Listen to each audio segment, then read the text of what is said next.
एक गांव में रामू नामक एक लड़का रहता था। वह बहुत निराश हो चुका था क्योंकि उसके परिवार की आर्थिक स्थिति बहुत खराब थी। उसके पिता ने एक छोटी सी दुकान चलानी शुरू की थी, लेकिन उसमें कमाई बहुत कम थी और वह जीवन जीने में बहुत मुश्किलों का सामना कर रहे थे। एक दिन रामू गांव के मुख्य सभा के बाहर खड़ा हो गया और देखा कि एक बुजुर्ग व्यक्ति सभा के भीतर आकर रुक गए हैं। उस व्यक्ति के चेहरे पर एक अनोखी खुशी थी जो रामू को हैरान कर गई। उसने यह देखा कि बुजुर्ग व्यक्ति ने सभा के सदस्यों को अपनी कविताएं सुनाई और सभी लोग उनके कला की प्रशंसा कर रहे थे। रामू ने अपने आप को सोचा कि यह बुजुर्ग व्यक्ति तो उससे भी ज्यादा गरीब है, फिर भी वह खुशी से जी रहे हैं। रामू ने तत्पश्चात उस व्यक्ति को ध्यान से सुनने का निर्णय किया। बुजुर्ग व्यक्ति ने अपनी कहानी से कुछ सबक दिए।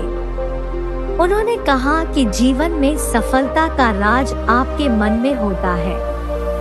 चाहे आपकी धन संपत्ति कितनी भी कम हो, लेकिन अगर आप मेहनत और समर्पण से काम करें तो सफलता आपके कदम छू लेगी। रामू को उस बुजुर्ग व्यक्ति की बातों से बड़ी प्रेरणा मिली। उसने तत्काल निर्णय लिया कि वह भी अपने लिए कुछ करेगा और अपने परिवार की स्थिति में सुधार लाएगा। रामू ने दिन रात मेहनत की और अपनी पढ़ाई में भी समर्पित हो गया। वह अपने दुकान के काम में भी नए और नवीनतम विचार लागू करने लगा। धीरे धीरे उसकी मेहनत और समर्पण ने उसके लिए सफलता की दरवाजा खोल दी। आज रामू एक अमीर और समृद्ध व्यक्ति बन गया है। उसकी दुकान बड़ी हो गई है और वह अपने परिवार को खुशियों से भर देता है। उसने अपनी मेहनत और समर्पण से अपने सपनों को पूरा किया और अब वह अपने जीवन की हर सफलता को उस बुजुर्ग व्यक्ति के शब्दों के साथ याद करता है।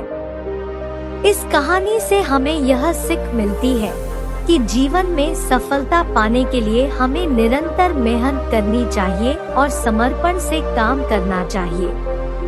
विपरीत घड़ी में हमें निराश नहीं होना चाहिए, बल्कि इससे और ज्यादा मेहनत करके हम अपने सपनों को पूरा कर सकते हैं।